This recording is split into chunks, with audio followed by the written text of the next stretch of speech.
దేవునికి మహిమ కలుగును కాక. మన ప్రభువును రక్షకుడైన యేసుక్రీస్తు నామంలో అందరికీ వందనములు. ఈరోజు పరిశుద్ధ గ్రంథంలోని వాక్య పఠనము యెషయా గ్రంథము 60వ అధ్యాయము. నీకు వెలుగు వచ్చి ఉన్నది, లెమ్ము తేజరిల్లుము. యెహోవా మహిమ నీ మీద ఉదయించెను. చూడుము, భూమిని చీకటి కమ్ముచున్నది, కటిక చీకటి జనములను కమ్ముచున్నది. యెహోవా నీ మీద ఉదయించుచున్నాడు, ఆయన మహిమ నీ మీద కనబడుచున్నది. జనములు నీ వెలుగునకు వచ్చెదరు, రాజులు నీ ఉదయకాంతికి వచ్చెదరు. కన్నులెత్తి చుట్టూ చూడుము, వీరందరూ కూడుకొని నీ యొద్దకు వచ్చుచున్నారు. నీ కుమారులు దూరం నుండి వచ్చుచున్నారు, నీ కుమార్తెలు చంకనెత్తబడి వచ్చుచున్నారు. నీవు చూచి ప్రకాశింతువు, నీ గుండె కొట్టుకొనుచు ఉప్పొంగును. సముద్ర వ్యాపారము నీ వైపు త్రిప్పబడును, జనముల ఐశ్వర్యము నీ యొద్దకు వచ్చును. ఒంటెల సమూహము మిథ్యాను ఏయిఫాల లేత ఒంటెలను నీ దేశం మీద వ్యాపించును. వారందరూ షేబా నుండి వచ్చెదరు, బంగారమును ధూపద్రవ్యమును తీసుకుని వచ్చెదరు. యెహోవా స్తోత్రములను ప్రకటించెదరు. నీ కొరకు కేదారు గొర్రె మందలన్నీ కూడుకొనును. నెబాయోతు పొట్టేళ్ళు నీ పరిచర్యకు ఉపయోగములగును. అవి నా బలిపీఠం మీద అంగీకారములగును. నా శృంగార మందిరమును నేను శృంగారించెదను. మేఘము వలెను ఎగయు గువ్వల వలెను గూళ్లకు ఎగసి వచ్చు వీరెవరు? నీ దేవుడైన యెహోవా నామమును బట్టి ఆయన నిన్ను శృంగారించినందున, ఇశ్రాయేలు పరిశుద్ధ దేవుని నామమును బట్టి దూరము నుండి నీ కుమారులను తమ వెండి బంగారములను తీసుకుని వచ్చుటకు ద్వీపములు నా కొరకు కనిపెట్టుకొనుచున్నవి. తర్షీషు ఓడలు మొదట వచ్చుచున్నవి.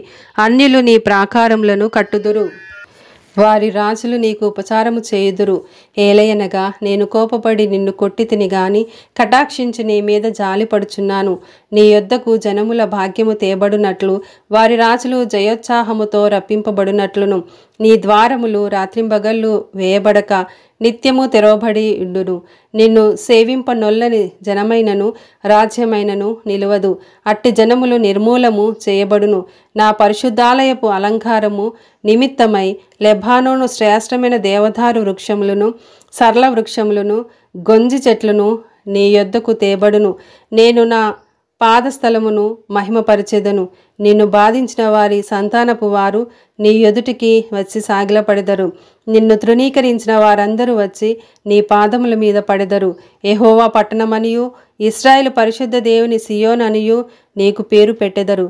నీవు విసర్జింపబడుటను బట్టియు ద్వేషింపబడుటను బట్టియు ఎవడును నీ మార్గమున దాటిపోవటలేదు. నేను శాశ్వత శోభాతిశయముగాను బహుతరములకు సంతోష కారణముగాను చేసేదను. యెహోవానగు నేను నీ రక్షకుడనియు బహుపరాక్రమం గల యాకోబు దేవుడనగు నీ విమోచకుడనియు నీకు తెలియబడినట్లు నీవు జనముల పాలు కుడిచి రాజుల చంటిపాలు త్రాగెదవు. నేను ఇత్తడికి ప్రతిగా బంగారంను తెచ్చుచున్నాను, ఇనుమునకు ప్రతిగా వెండిని, కర్రకు ప్రతిగా ఇత్తడిని, రాళ్లకు ప్రతిగా ఇనుమును తెచ్చుచున్నాను. సమాధానంను నీకు అధికారులుగాను, నీతిని నీకు విచారణకర్తలుగాను నియమించుచున్నాను. ఇకను నీ దేశమున బలాత్కారం అను మాట వినబడదు. నీ సరిహద్దులలో పాడు అను మాట గాని నాశనము అను మాట గాని వినబడదు. రక్షణయే నీకు ప్రాకారములనియు ప్రఖ్యాతియే నీ గుమ్మములనియు నీవు చెప్పుకొందువు. ఇక మీదట పగలు సూర్యుని ప్రకాశము నీకు వెలుగుగా ఉండదు.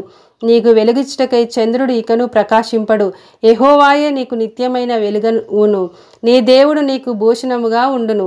నీ సూర్యుడికను అస్తమింపడు, నీ చంద్రుడు క్షీణింపడు. యెహోవాయే నీకు నిత్యమైన వెలుగుగా ఉండును. నీ దుఃఖ దినములు సమాప్తములగును. నీ జనులందరూ నీతిమంతులై ఉందురు. నన్ను నేను మహిమపరుచుకొనున్నట్లు వారు నేను నాటిన కొమ్మగాను నేను చేసిన పనిగాను ఉండి దేశమును శాశ్వతముగా స్వతంత్రించుకొందురు.